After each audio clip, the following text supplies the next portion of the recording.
Hey, Graham. Akash, how are you? Yeah, good, thanks. How are you doing? Actually, let me do something Great, to just kill my VPN. Give me a second. I'm also just...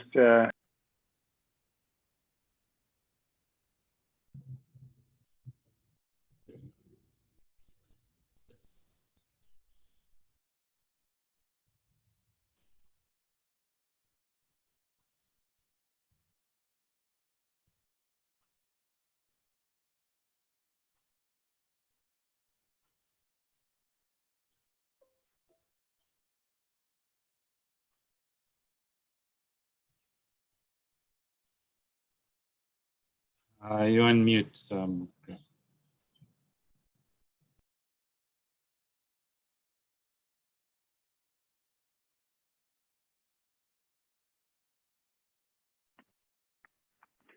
that was the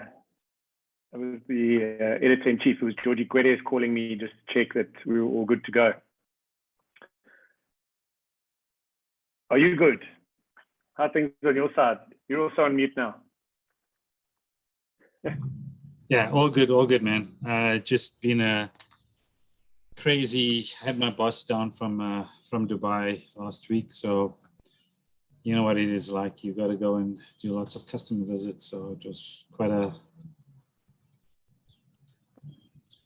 a hectic week, but yeah, all good.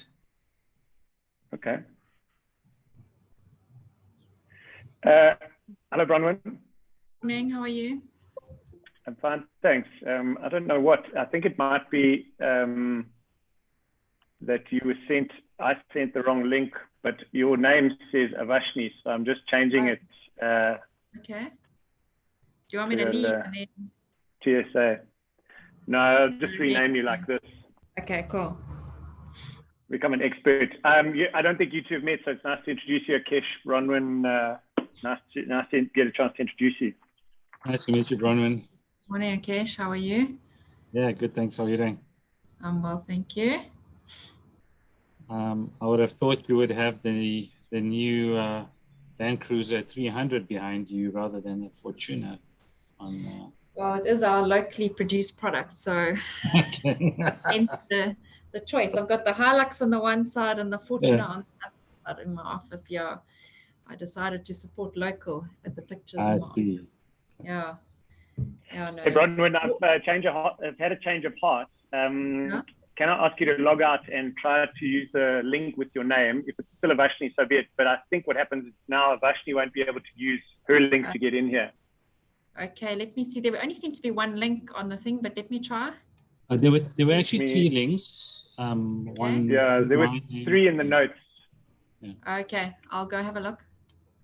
Okay, cool. Thanks. Have you been doing much other sort of public presentation work? I know you were involved with the Finance and Double Conversations. Are you guys doing much else at the moment? No. So there is a presentation that's being set up, but it's going to be run out of Dubai.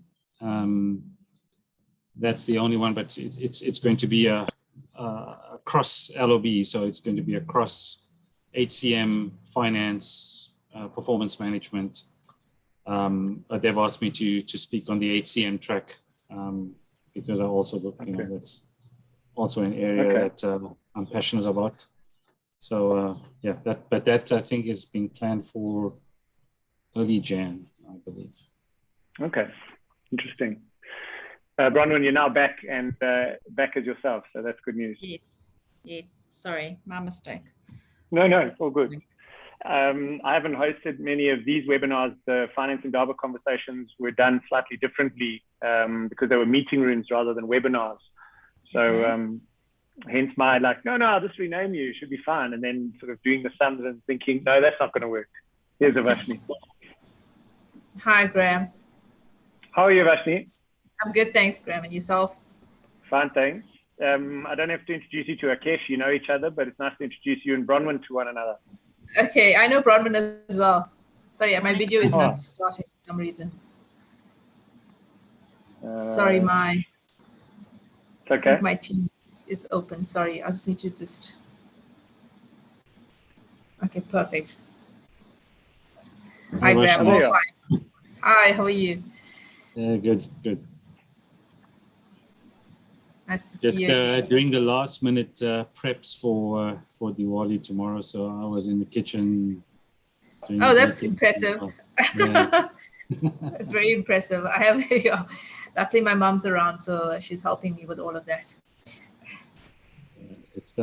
It's when my wife got the message from my mum to say, how's the prep going? And that's when she then started. Oh my God, okay, now I'm feeling better. So are you taking the day off tomorrow, Rakesh? Yeah, well, there's one or two meetings that I have to attend, but all the others that I could reschedule, I've moved them out. Yeah, so just spend more time at home rather than these Zoom calls, which consumes 80% of the day now, rather than Yes. No, it's actually, crazy. yeah. Now we know our board cycle now, so I've got a meeting, one of the governance meetings for half the day. So I only finish at 1 o'clock, from 8 o'clock to 1 o'clock. So it's quite a crazy, yeah. So yeah, it's luckily majority of the management team as well are out of Dubai, and are all, you know, expats from India. So it's great for me because tomorrow as yes, well, everyone's they're not going to be around, which is great. that's wonderful. But I don't think the weather's going to be great, eh? Every year without fail at Diwali, you No, have it's a rain. problem. Yeah. Given.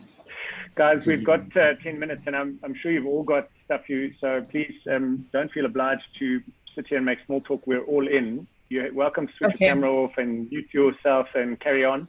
At about 2 minutes or 1 minute two, I'll just call your name and get everybody back on, and then guests will start to jump in, hopefully on time, and we'll give them another minute or two. So thanks for making the time. It's great to see you all, and yeah, we'll see you on the other side. I'll give you a shout in. Okay. So.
checking if you guys can see the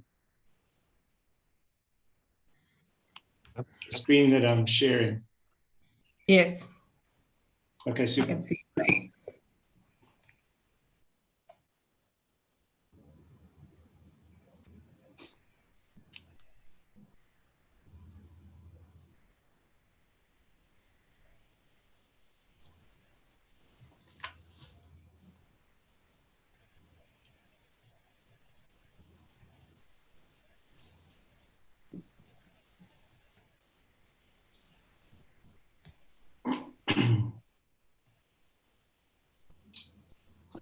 Okay, welcome to the early birds to this Finance Indaba Network webinar. We're going to give registrants a couple of minutes to get in, and then we'll kick off with our panel discussion for this morning's session.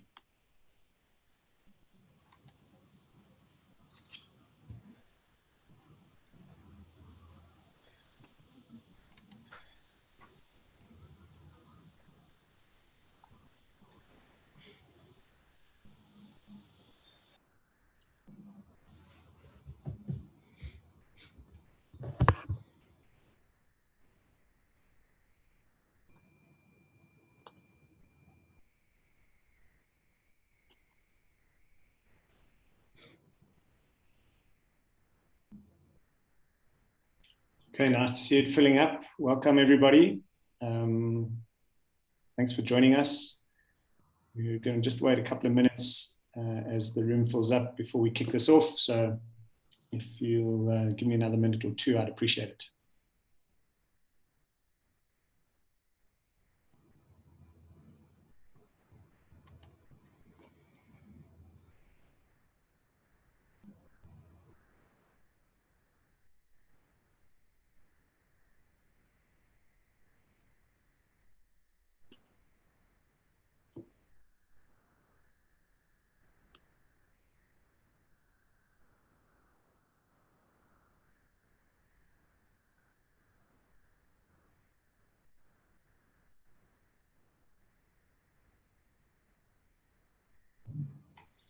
Okay, it's 1 minute past. Busy people always arrive on time and busier people arrive late. So let's just kick it off. It's my pleasure to welcome everybody to this Finance Indaba Network webinar. For some of you, you may feel that you've traveled back in time to see me on one of these. I spent 4 great years helping build the South Africa community, and when they asked me if I'd support them and run a webinar, I was only too happy to do so. So thank you all for being here. I'd like to introduce you to our panelists for the day. We have Avashnee Ramdial from the CFO of Stanlib with us. Avashnee, thank you very much for making time this morning to share with us. We have Bronwyn Kilpatrick, the CFO of Toyota South Africa with us. Bronwyn, also a big thanks. And last but not least, Akesh Lala, who's the Director of Cloud Applications from Oracle, and whom we have to thank twice today, once because he agreed to be a panelist, and twice because Oracle have made this conversation possible. And without our partners, this community would not be able to bring you this kind of learning and engagement. So thank you to everybody for being here. For those guests who are here, please do use the chat room and jump online with us. Leave your questions and comments. Put your name, put the company that you're from. It's always interesting to hear your thoughts and get some perspective based on where you're working and what's going on. And our topic this morning is getting your house in order, CFOs accelerating growth in a time of uncertainty. In my preparation for this conversation, I discovered a recent global C-suite report from a renowned consulting firm, which said that up to 70% of C-suite leaders polled in 2021 were considering cleaning up their house in terms of data and reporting as a way to maximize and leverage the growth opportunities that were in front of them. This meant thinking about both internal data sources and external data sources, as well as anything that falls between the cracks, so to speak, for organizations. And so this morning we have the great pleasure of having 2 CFOs who've walked very interesting journeys in this regard, have made some significant changes in their own organization and finance functions. And they're going to be sharing a little bit more with us and telling us what they've learned on this journey and how they went about it. So as we go, please leave your comments and questions in the chat box. I'm going to jump straight in, Avashnee, if that's okay. Yes, sure. And ask you to kick off for us this morning. You joined Stanlib in 2015 and 2018. Sorry, in 2018, 3 years ago. Yes. And what you shared with me was that there was a clear directive to start to tidy up and produce better information through the finance function. You've gone through a massive change. You've driven all sorts of change inside the organization. And I wondered if you could kick us off this morning just by telling us that story briefly, if I've got the context right, and then telling us a little bit of how that unfolded and some of what you've done. And then I'm going to ask Bronwyn to do similarly and reflect on her journey at Toyota South Africa over the last 6 years or so. So Avashnee, could you give us a sense of that journey? Yes, sure, Graham. So I think, it was just I think it's a challenge that all CFOs face. It's the requirement from the business just to provide significant amount of analysis and data at a very quick rate. So, it's always a challenge that you can produce it, but the kind of time it takes to produce it and the amount of manual intervention that you have to do to be able to produce it is quite significant. It's similarly our budgeting process. So from an asset management perspective, we have a significant amount of assets. And how do you actually pull together the revenue to ensure that it's a viable model and it's a reliable estimate of target setting and also reflecting on what actually has been reported. So from that perspective, it was I think it was a journey. So in my first year, it was just ensuring that we have the right operating model from a finance team perspective and embedding some of the basics. And it was always in the back of my mind because when I joined, Derek, our CEO, just said, we need to automate the budgeting process because we can't work on Excel. So we have to have a credible model that we can go and play with scenarios and be able to work with, the economy is just changing so much. So we have to be able to work with it. So it's got to be quite flexible from that perspective. So the end of 2019, before COVID, I started exploring what is actually out there. So what can we use from a system perspective? Because we actually use SAP. So SAP is our operating system. And we found that when we looked at the SAP option, it didn't really make sense for us to actually implement SAP. So we had to get a different analytical tool. And at that point, I was approached by Oracle and they actually did a sense check for me. So I asked to be benchmarked against other, kind of leading financial institutions, both South Africa and internationally.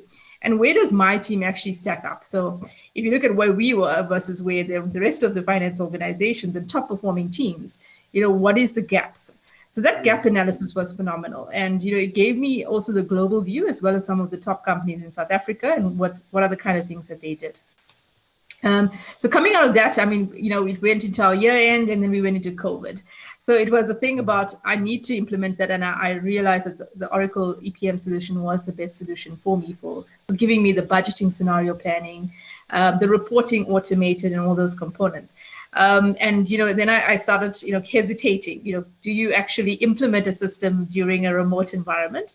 I was assured by the Oracle team that it can be done on a remote basis. And it was that need. So it was a kind of a risk for me because I didn't really know whether you can do it remotely, but it was also the need of the business. And if you look at what happened last year with COVID, the number of scenario analysis that we had to run in terms of what happens with markets, we had to run about 4 or 5 scenarios at a time because for the board perspective, and we needed to provide some things to say, if this happens, this is going to be the outcome from a business perspective. And that was very difficult. So it was very manual, it was Excel based and all the things. So it became a decision that I had to make at that point. Yeah. And we implemented Oracle. And I have to say, it was a brilliant implementation. So we managed to implement it in about 6 or 7 weeks. Post the year end this year, we're fully live with it. And the amazing thing for me, which is a testament of a true benefit of a system, was that our budgeting process, which took us 2.5 months last year, took us 2 weeks this year. And we also have a live system. So we have a system that actually we can put in any kind of scenario at any point in time, because we're doing some big, thinking in terms of digitization. So if you put that number in, what is the longer term view? And it's done quickly. So we don't have to sit there with an Excel model, worry about if a formula is correct, etc. And now for me, it's how we enhance that. from a team perspective, and we utilize the tool to the best way that we can. Yeah. And I like the way you've talked about the fact that this was a natural need, but that complexity and uncertainty actually forced your hand and really required you to take a step that would give both the executive and the board greater sense of future.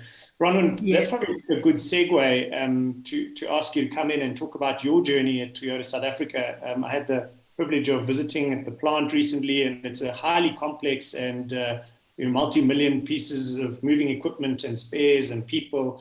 The journey for you has been similar, of trying to get a handle and gain control. But maybe you could just tell us a little bit about that journey, and then I'm going to invite Takeshi in to share some of his perspectives on what's happening for CFOs more broadly.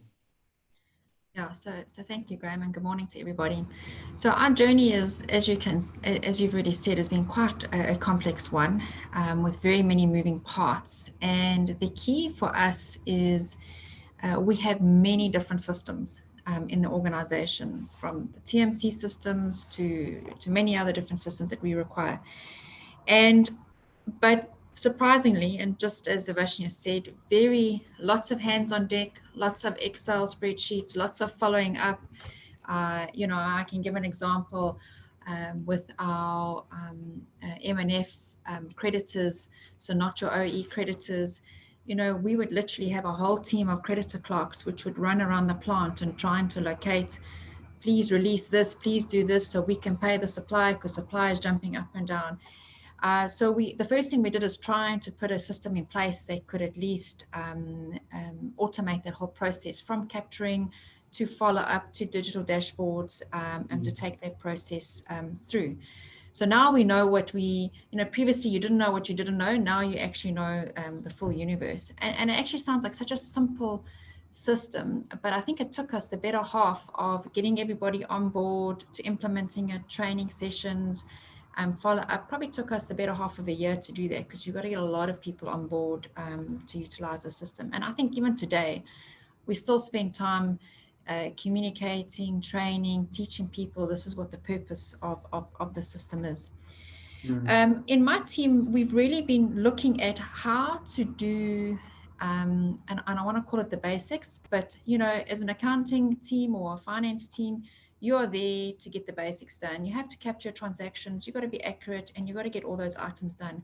How can we automate those processes to free up space to ultimately become the business guide, or everyone talks about a trusted business advisor, but you can't do that unless you get the basics and that foundation right. So we've been spending quite a lot of time analyzing and assessing and trying to put through those systems. And you'd think it would be a lot easier, but it's a lot easier said than actually doing in reality. So you're dealing with a lot of our staff have been at Toyota for 30 years, 40 years. They've come straight out of school or out of their studies, and they've joined, and they've been here. And so you can say to them, oh, we're going to implement the system. It's going to make your life so much easier, because now you don't have to do these things, but you can do it like this. And what might seem obvious to us sitting around the table is not so obvious to those people who've been doing certain kinds of activities for the last 20 years or 30 years. For them, that actually becomes quite scary. And it's not scary from a point of view of, oh, I might lose my job. That's not the point. It is, oh, I don't know if I can do the new roles and tasks that I've been asked to do, even with all the training. Oh, that makes me uncomfortable. I've been doing it for this long. So we learned very quickly that communication, taking everyone slowly along their journey, was critical to success in any of these implementation tools that you want to do to try and help speed up your automation process within the finance area. Of course, as with Avashnee, listening to her journey was quite interesting. We also been looking, prior to COVID, we looked quite hard at moving our operating system. We're also on SAP and moving it to the next level, which would be SAP HANA. But of course, COVID came, and those moves are now quite expensive, and we now need to reevaluate our position from that. Of course, it needs to happen. It's all just about the timing and when you do it. But these big and wonderful systems don't always give you the nuances that you require in your business, which is quite widespread and complex from our point of view. So we're actually trying to break down area by area, what do we require, how do we move forward, and how do we get the best out of the team, and also make their role in itself quite fulfilling. You touched on such a critical thing, and I think in my preparation call, Avashnee raised it as well, this notion of change management. I'd like to come back to it, but Akesh, maybe I can ask you to step in here. You know, so many finance leaders are faced with this challenge, and there are two pressures. One is, how do I give the board or the executive and the board better information that's more timely, that's more accurate? And how do I take my people on a journey without breaking the system or the culture? And they sort of get stuck between it. What are your thoughts for finance leaders? I mean, this is what you do, bridging that gap, taking the risk Avashnee's talking about, or the thing that Bronwyn said, you know, we must take that decision at some point. What's your guidance to finance leaders listening in, thinking about this? Sure. So, I mean, I think the first thing for me is when finance leaders, as well as, I think, individuals reporting into the finance function, when we start talking about embedding AI, machine learning, smart boards into our financial solution, I think the key thing that we need to understand is that we are not changing the fundamental science of finance, but what we're actually now doing is changing fundamental art of finance. And it's a key, and, you know, Bronwyn mentioned it, you know, there's a bit of a struggle with regards to how do we bridge this gap, you know, of taking our people on this and our teams on this journey. So we follow a certain process that we advise customers on. What should they do? You know, and it rather than focusing on optimizing or improving just like one standalone business, first what you need to do is take a kind of a customer first holistic approach to this organization change. You got to look at optimizing end-to-end customer and employee experience. So this is one of the first things that we talk to our customers about, because you need to focus that based on the customer value that you're going to be creating. You know, Avashnee spoke about it, that they are currently on SAP. They looked at Oracle. Bronwyn mentioned that they currently have got multiple systems. I think what we see is that organizations tend to focus a lot on products rather than focusing on the platform. And that's where the value comes in, is if I focus on the platform, it's no longer about products, but what experiences can I give through to my end customer, as well as, you know, my team, with bringing in all of these ecosystems and providing that shared value. The data piece, you know, we've seen a lot of individuals do data collection. Where we've seen leaders in the industry is where they're actually placing this economic value on data, and they're actually looking to monetize it versus just managing it. Mm-hmm. The key piece on people is this change-ready culture, right? So there has to be this agile approach. It has to be continuous improvement.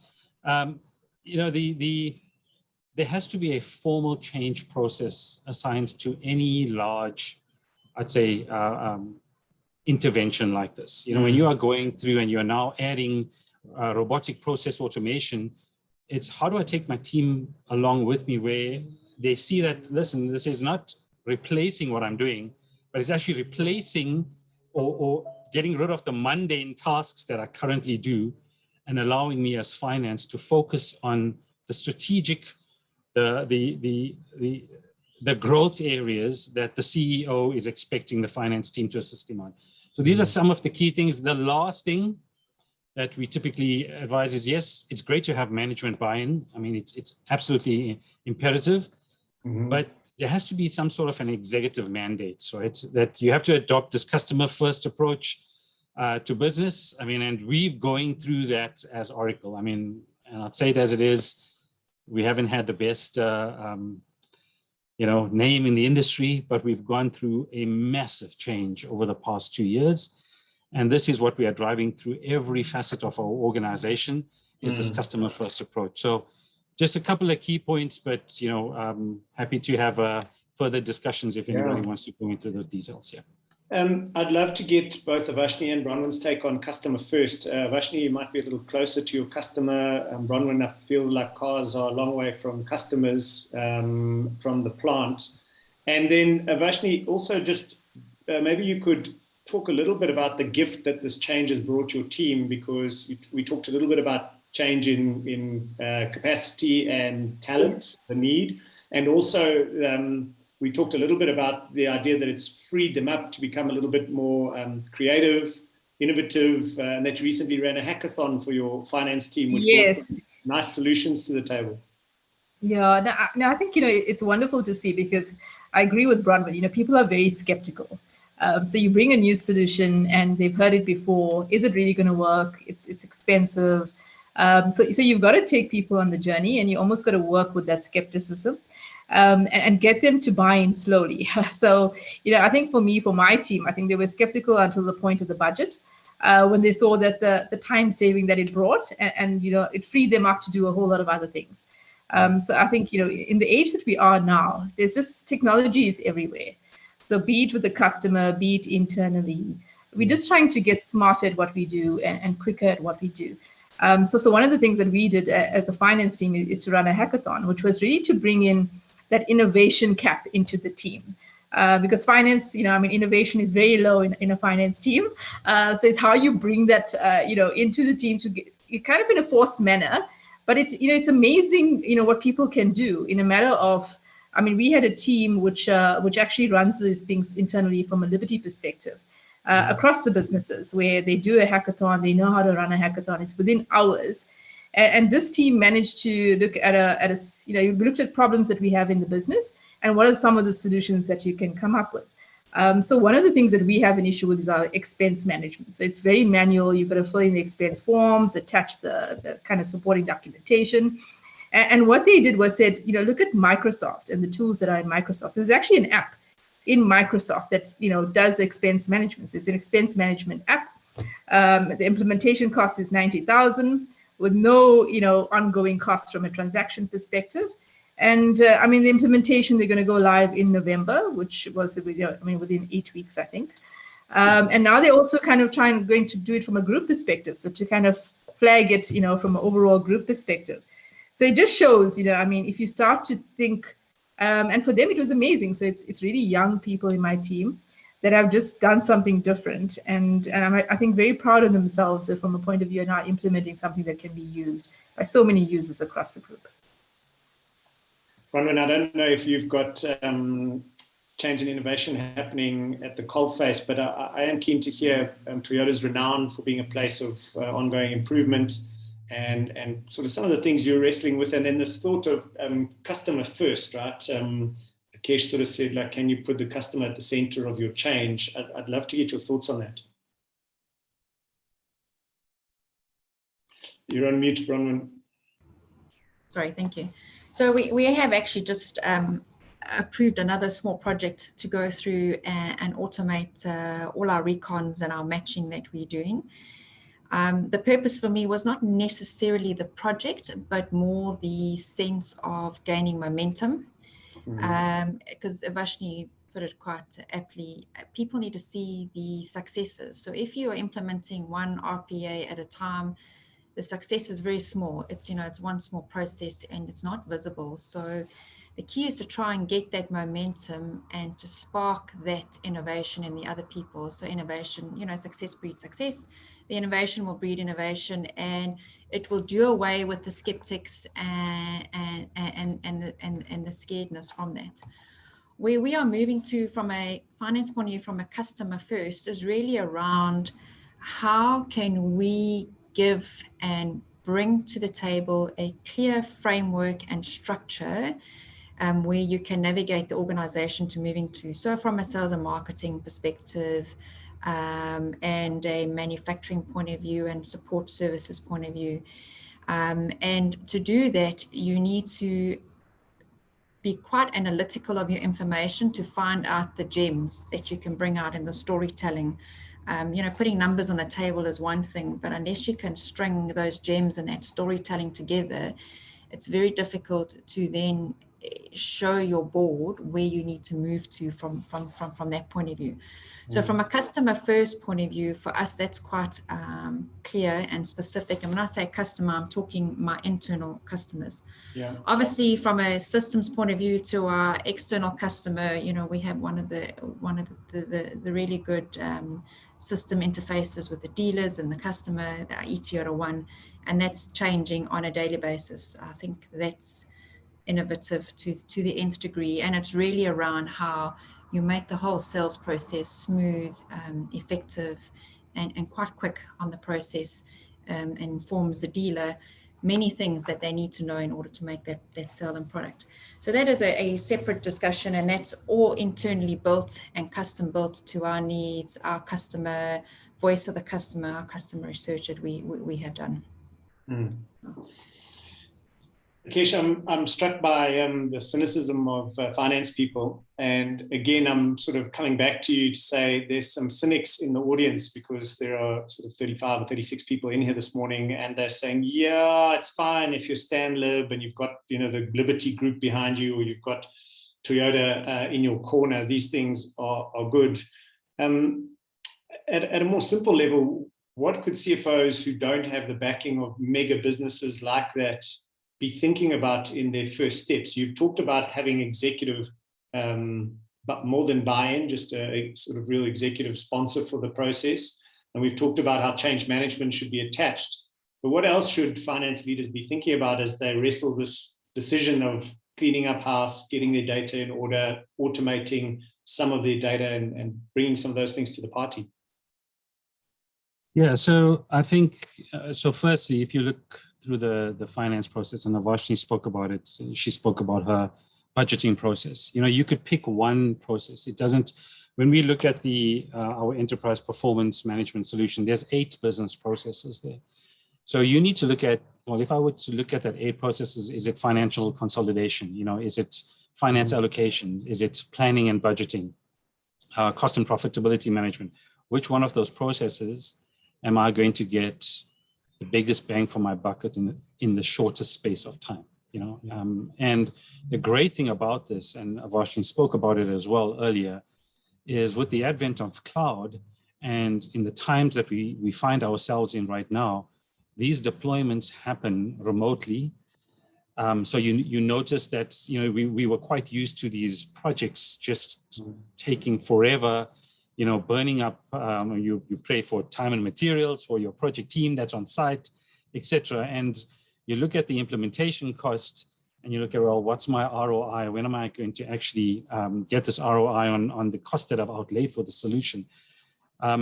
What we've seen is our finance organizations that have engaged with us have looked at their processes across these 8 processes and chosen those. I mean, literally deployment, and regardless of the size of the organization. I mean, these deployments are happening in months and in sometimes weeks.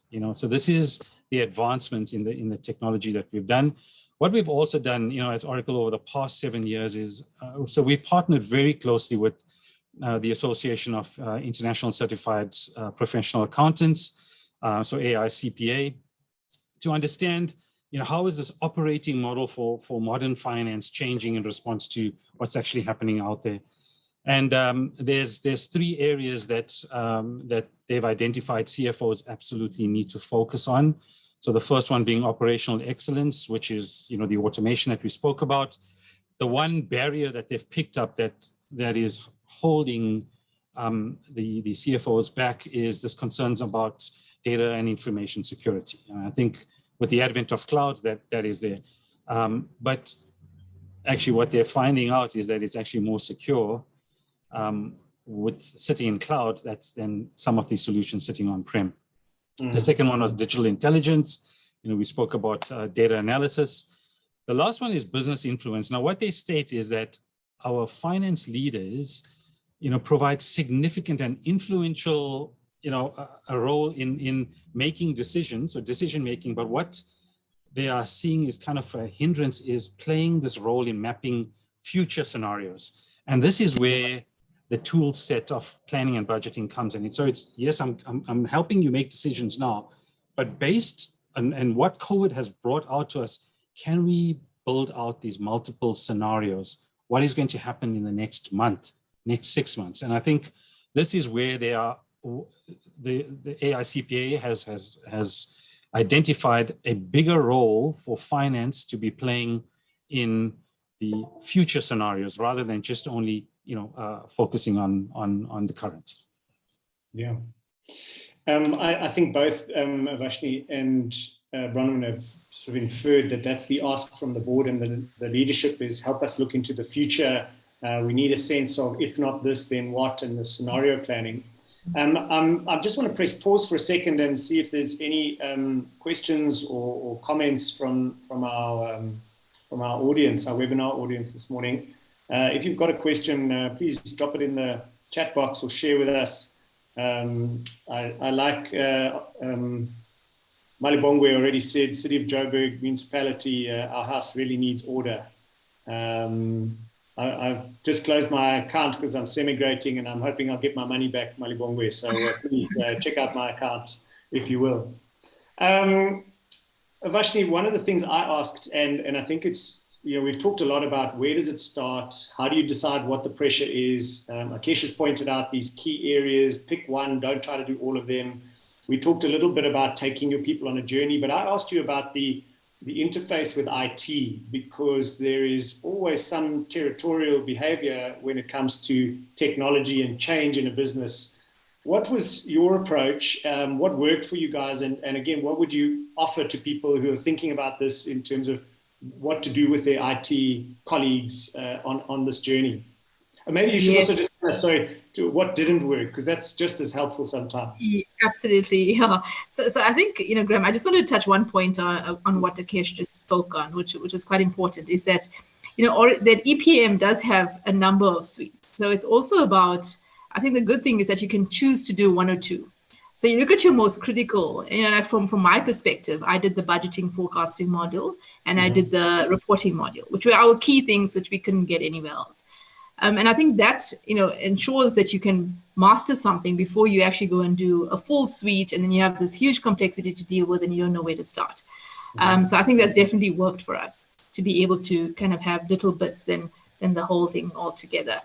So I think, the IT component is very important, and getting your IT colleagues involved from the get-go. And part of the project steering committee, which we had on a weekly basis, which was great, with some international counterparts from Oracle as well. So they brought in their kind of global experience, because one of the things that worried me, which they were very cognizant of, is the fact that we're doing this in a remote way. We can't see people, we can't, kind of talk through issues, etc. But how do we do it efficiently, even though it's done on a remote basis? So we brought in our head of IT up front. He was involved in kind of steering it from a group perspective and making sure that we are going forward with it, because from a group perspective, the worry was that you have SAP, and now you want to bring on Oracle. Are there going to be any risks to SAP and all those things? So we had to cross those hurdles. But the next important hurdle was actually the data. So if you don't have your data, kind of reconciled, and that's an internal thing. So it's not whatever system you're going to have. If you don't have the right data reconciliation, it's going to be an absolute nightmare. So I think what really worked well for us is that we had great support from an Oracle team perspective. The project managers, etc., were really on point. Every week at the steering committees, everything that was dealt, there were things that lagged week on week. So from our internal IT perspective and myself, we were very comfortable. Where we actually went wrong was the data process. So once we put it into Oracle and we did our test runs, and we tried to run the numbers, we had different numbers. I think also there we had such, even in the COVID times and people were working remotely, it was just amazing to see how people can pull together, and within a week or two, we managed to resolve that internally and get our data set correct. So I don't think you can underestimate data. I think that's something which we probably didn't estimate the kind of way it can go wrong as much as it did. So that's a key component. And a lot of organizations, when you try and migrate data, you find the issues. So I think you spend enough time in the planning phase with the data team and ensuring that your data can be just transported into the system and there's not going to be any issues. Okay.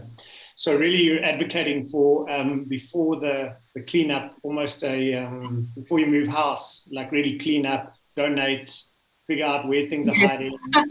Absolutely. Almost like a project in and of itself to get you ready. And I like the point, Bronwyn, you made about a small success like that, getting our data cleaned up and almost ready is a win, which can help you sort of make progress in the next phase. Mm-hmm. Bronwyn, you talked about the impact on your headcount. Toyota South Africa typically and traditionally has had a very stable headcount through all of the years. It's not been known to let people go either under industrial action or industrial pressure. This modernization and automation creates not just fear for people in change, but also capacity to a sense. If I'm no longer doing this for 6 hours a day, what else am I doing? How have you navigated that, and what are you doing with people to give them a sense that there is a future, I suppose? Yeah, so I think at the moment we utilize those team members very differently. And I actually said it in my chat box. We're trying to really create capacity within the team to come up with better innovations or better ideas or better analysis of information to come up with those gems. So we are obviously managing it from that perspective. Of course, in terms of if we find ourselves in a position where we have too many heads, we will just deal with that as and when there is attrition coming through in the organization, which you have in any case on an annual basis. But right now, that's not our focus. Our focus is trying to create the capacity to train people with different skills in the organization to create more change and innovation that we see coming through. Just to come up with whatever Avashnee did or my team's just done now with the one system, it takes him 3 months or 4 months just to go deep dive, dig, does this work? Do we like it? Do we have the right information? Can we do this? And those people already got an 8-hour day job or a 10-hour day job. So where are they supposed to get this time from to do that? So it really is trying to create that capacity and free up 2, 3, 4, 5 people that can actually form a team and go through and assess, analyze, and then work through. If you don't create the capacity, no one else in the organization is going to create that capacity for you. So you're actually going to have to do it. And Avashnee, how did you create that capacity? Because as you said, you hit the ground with an expectation that you would take the data forward and improve the reporting, but you don't arrive with capacity usually, or find capacity on arrival. Yeah, so I think, Graham, one of the things which you've got to have the right people. So you've got to have, as I said, finance people are not naturally innovative. They're not naturally good with systems and new implementations and working with that. So I also, I've got people in my team that I've hired specifically. One of them did a SAP implementation at a different organization. So they come with that knowledge, and working with the Oracle team. You can also, because you can't expect the implementers or the team from the IT side to tell you what you want. I mean, you have to know what you want, and you've got to actually map that out for them so that it does become a reality. So I was very lucky from that perspective, is that I do have people in the team that can drive this innovation and can drive different ways of thinking and to push the team forward. Because I agree with Bronwyn, you've got to kind of earmark people for that. Otherwise, people, you get so busy with day to day that you don't actually have the time to think differently and to explore different solutions, which we do need. So we need efficiency within teams. I mean, the other thing I've done now is with the Oracle, kind of automation, it does free up time. So I'm also changing my operating model going forward into more of a specialist stream view, so that we can get deeper analytics using the data that we have now, and the reporting that we have. So we can build phenomenal reports which can give the business a different view, which they never had before. But you can spend more time analyzing it, looking at benchmarks in the industry and all those components, which we couldn't before, because we would spend two weeks actually putting together a report. Where you have very little time in that, and in the historic view, I think it's the other point you made. You're always looking back compared to looking forward. So how do we change our mindset to say, how do we influence the future compared to just analyzing the past? So it's also that mindset change, which we're also quite used to, and it's also about changing that with my team now going forward. Yeah, I guess the pressure from business creates that change, the forced change, the ability to look forward and not just report or govern or create the governance needed. Maybe I can turn the focus of our conversation to what happens after your first success, right? Because it creates some natural expectation, and if you've done too good a job, you potentially set yourself up for the next best thing. But on the assumption that some people have begun this journey or also down the road like you know, what next? You've been successful. People are saying, oh, we like this. We need more of that. How do you give more direction once you've taken this first step? Do you attach it to the strategy? Do you listen to the organization? Do you take a listening period to find your way? What's your approach, and what are you sensing about the way forward? Should I go, Graham? No, please. Sorry, Avashnee. Yeah. Okay, sure. Yeah.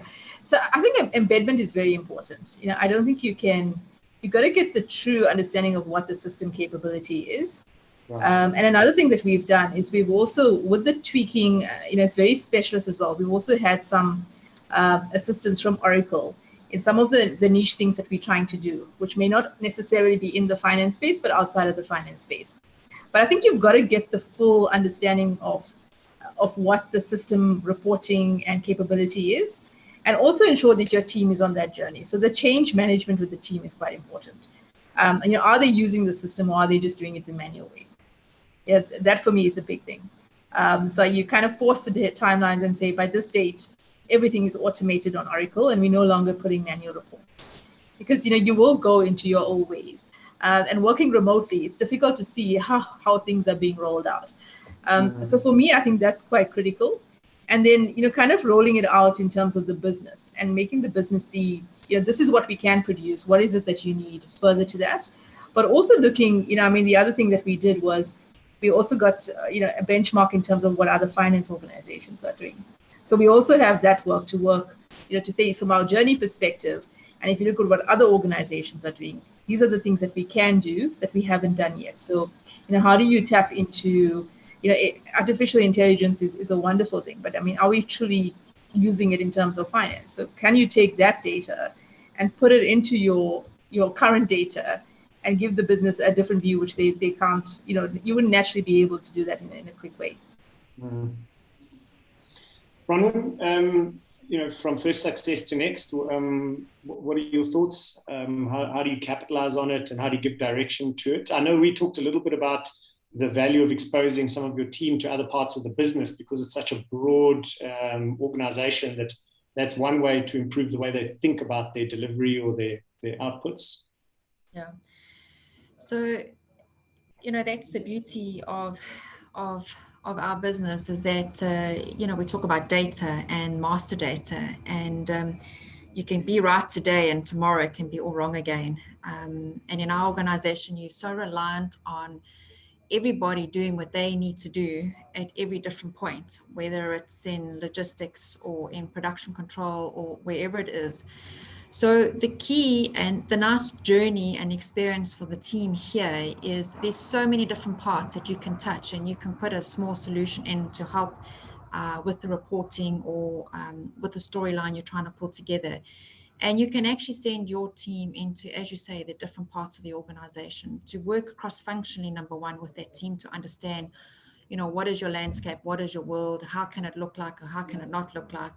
And then how will your proposed solution impact them? Because, you know, everybody has to input into that solution or be part of that solution. But what it does do is it gets the team member also on a journey themselves to learn something that they didn't know beforehand. That obviously creates career aspirations for them. That creates learning, and whether their sense of belonging to the organization from that point of view as well. So yes, we do that. And then obviously being part of a global multinational, we also have the luxury of being able to engage with the other affiliates around the world and to understand what they're doing. You know, not everybody in the Toyota world is on the same SAP system, the same platform. They've all tried and tested different solutions. So it is quite nice that when you get to a point or you want to test something out or you have a system that you want to look at, you can always reach out to all your affiliates and understand, has someone used this? Have they tried it? What works for them? And there's a lot of value in that. And without a doubt, in any board presentation or approval, the very first question that's going to be asked is, have you done a check-in with the affiliates? Is there a better solution out there than the solution you're putting on the table today? So that's always quite a nice check for yourself to be able to have that free access to do that. Mm-hmm. Yeah, I think, Avashnee, that also echoes your point about partnering and learning from vendors' clients. You know, don't, the old saying, don't let them learn to shave on your face, right? Check where they've done this before. Ask them, and knowledge is increasingly freely available because we can connect with people all over the world. It's acceptable. We no longer have to fly there. We can have these Zoom interactions. You can benchmark yourself against the best. No, absolutely. I mean, I think that's the wonder of, and I think I haven't seen a vendor that actually offers that, where you can actually go and speak to one of their clients and to facilitate that. And it gave me quite a bit of comfort because, as I said, I was going to unexplored territories, worried about the SAP intervention and all those things. So understanding, what went well for another organization, what didn't go so well, gives you a sense of kind of preparedness to go into it. You're not going in cold. Akesh, we always said that these environments were wonderful learning environments for CFOs, but the feedback's coming your way about exposing your clients to your other clients. So maybe it's learning for partners too. Well, it tells me that we haven't done a good job of advising Avashnee of this. We have a customer a portal where all customers get on and start sharing ideas.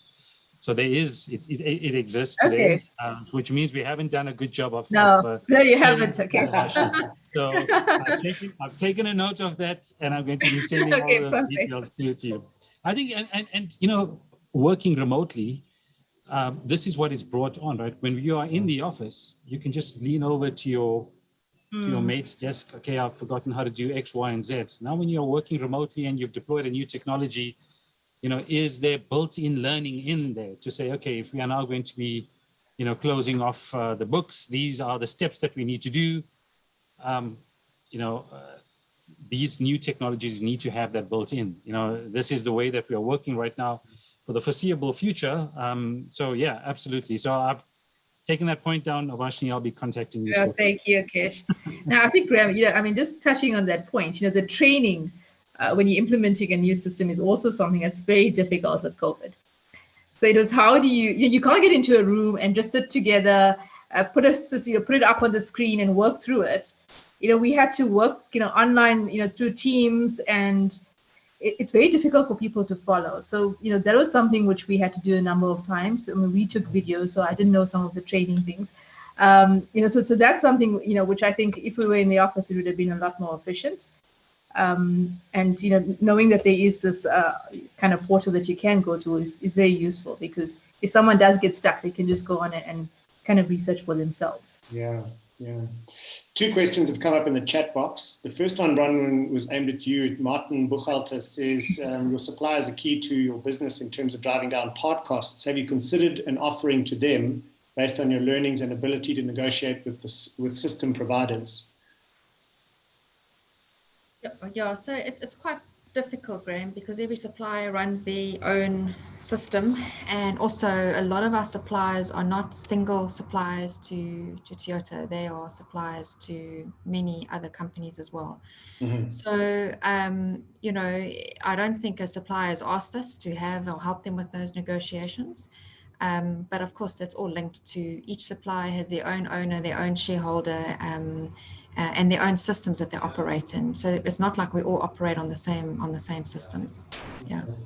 Do you see a future where these ecosystems get better at doing, Martin's suggestion, and really it's two separate systems being able to have a conversation for both's benefit? Do you see that happening, or do you feel it's a way off? Yeah, so if it's interacting or integrating two systems to talk to one another, I think that maybe is something in the future. If it is really around us saying all suppliers need to be on this system and we can negotiate this price, I think that becomes quite difficult. Each supplier has their own complexities, they have different levels of requirements. And often when that happens, you start creating a solution to fit everybody, and you'll end up creating a monster that will cost a fortune, that will ultimately impact the smaller companies that actually just need a very simple system and simple process. So I would not warn against that, but I would say a lot of detailed investigation would need to be done for that, because it's just, I think it is complicated. Some people need more stuff than other people, and you don't want to overburden those that don't require that complexity. Avashnee, have you got any thoughts on suppliers and this integration into a system? No, I agree. I agree with Bronwyn. It's very difficult to influence suppliers because, I mean, they also have their own systems, etc. So, I mean, we actually haven't done any of that as well. Okay. Akesh, any examples you know of, or something that is sort of contrary to the feelings of the CFOs, that this is a bit complex and makes more of a monster than a solution?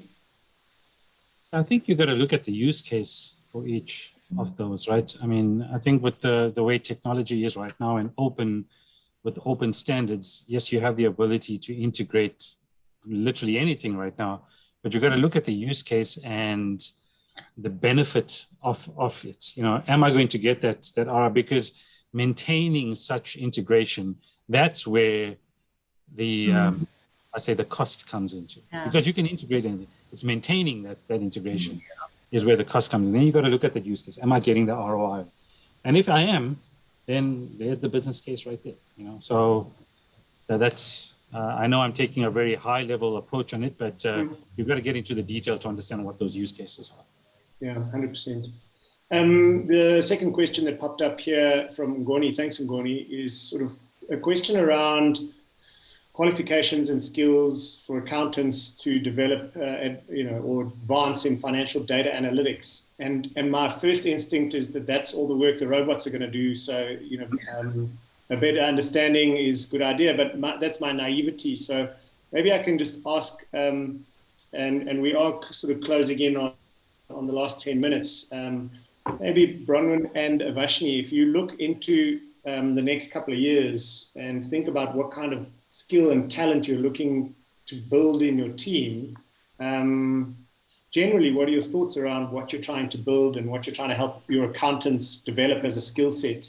And then Akesh, maybe you could wrap it up for us in terms of what you've heard this morning and say last few words. Bronwyn, will you jump in first? Yeah, sure. So Graham, for me, it's not necessarily around the qualification or the key skill. It's around your curiosity and around your willingness to go and dig further and go and find out more for yourself. Because you can have all the skill in the world, but if you don't have those two qualities, you're not going to be very beneficial or useful to the team. So I'd far rather have someone who has a base, a qualification in the area of finance, and with other skills if they're required, but they need to have that curiosity with them, and they need to be able to go and look and dig and deep and see where everything comes from. That for me is critical. Your thoughts, Avashnee, up and down the sort of chain of command in finance? Yes. What do you think? One of the things that, Derek's quite passionate, our CEO, is about bringing in diversity of skill into the workplace. Because you very naturally have, a lot of the CAs and the CFAs, etc. in an asset manager, but, bringing in a different skill set. So, data managers and data scientists, it's now showing that that's one of the fastest growing skill set that's required out there. So how do you put together data? Because, the way we look at it is very different, it's very kind of linear and, without the innovation. So I think you'd need that creativity skill to supplement this kind of CA normal accountant skill. To think differently. And that's where I said, bringing in some different people in my team with other skills, with that innovation and that technology kind of mindset, just gives you that different edge, because it pushes it forward and it helps bring the others on the same journey. So if you don't have that different thinking, it's very difficult to change a team into kind of delivering different things to the business. And the demand out there is for different kind of looking at things completely differently, using the data in, that's where the quantitative analysis and the actuarial guys are very good with putting data and putting it together in a totally different way to give you a kind of scenario or a result or an outcome, which you wouldn't actually think about. So I do think, the kind of the scientists, and I'm not sure which field it is exactly, whether it's the IT side or the science side that's bringing in that skill. But, I think we do need to bring, just something that I'm also exploring in my team. How do we bring that different skill set in to help us in a different way?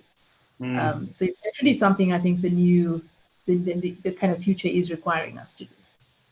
I like that you say we and not just pointing in the direction, because obviously as leaders, you set the tone for how people are willing to learn and whether you're prepared to embrace things like data analytics and coding and things which are way outside your sort of standard comfort zone. Yes. Sets the tone for how people will follow you down these journeys of change and exploration. And I also like that it's this thinking about diversity of skill is one thing, but diversity of mindset is also important. So we need people who are curious, who are prepared to grow, who want to change, rather than say, I have the piece of paper, I'm here for the job. I think that's so important. It's been a fascinating conversation this morning, and I really appreciate both CFOs giving up a good hour this morning to share their views, also to prepare, because everybody spent some time getting their thoughts together and thinking about it. So I just want to say a big thank you. Akesh, maybe your sort of closing thoughts and reflections from this conversation, and then I'll wrap up on and close. Absolutely. Yeah. Firstly, thank you for affording the opportunity to share the same platform as Avashnee and Bronwyn. I really appreciate that. I just want to correct you on one thing. The process automation won't do the deep analytics that the question was in here. How do I get that? Yes, there's process automation, but when you start looking at analytical models and developing these analytical models, that's where you need the data scientists. So they will take that data, you need to put it into the model needs to start learning. Then you start getting into predictive analytics. So there's a huge, when you're looking at the need in the market for those data scientists, I think there's a massive need out there at the moment. For me, the last point I'd just say is, when we look at robotic process automation, when I look at things like advanced analytics and machine learning, they're basically, for me, kind of three legs of the same stool, right? And when you combine all of those technologies and you deliver them in an agile manner without these long lead times and complexity, etc., I think finance organizations and basically every staff function is able to capitalize on this efficiency. The key thing that we look at is, we found that cloud-first mindset kind of was actually critical when we looked at these digital finance leaders. And this was the investigation that we did with the AI CPA. So it's something that you need to look at, and I think that future CFOs and current CFOs need to look at is that cloud first mindset when they are looking at technology. It's about how do I free up my resources to be focusing more on the strategic rather than the mundane tasks. Thank you so much, Graham, Avashnee, Bronwyn. Been a really great session, and hopefully get to chat to you again shortly. Avashnee, I'm definitely chatting to you within the next. Okay, thanks. Okay. Follow up to do. To our guests, thank you so much for joining again. To Oracle, we appreciate always the partnerships that we create to help finance professionals learn and network together. It would be remiss of me not to share with you some upcoming events and just give them a little punch. This was today's session, and I'm sure you'll agree with me, something worth spending an hour of your time on. If I can move this one along. This is tomorrow, CFOs and CIOs. Funny, we were just talking about that. Execs shaping the future of value together. So that's 11 o'clock tomorrow. And I think there's one more here, which is the 11th. There it is. Practical insights into finance digitization. That should also be an interesting one, 11 o'clock on 11 November. So from my side, thank you, everybody. Thanks for the prep and the time. I really appreciate it. And I wish you all a very pleasant rest of the week in this short week. And may you enjoy cleaning up your houses and tidying up your teams. And I wish you all the best for the days ahead. Thank you so much. Have a wonderful day. Thank you. Ciao, ciao. Thank you. Bye-bye.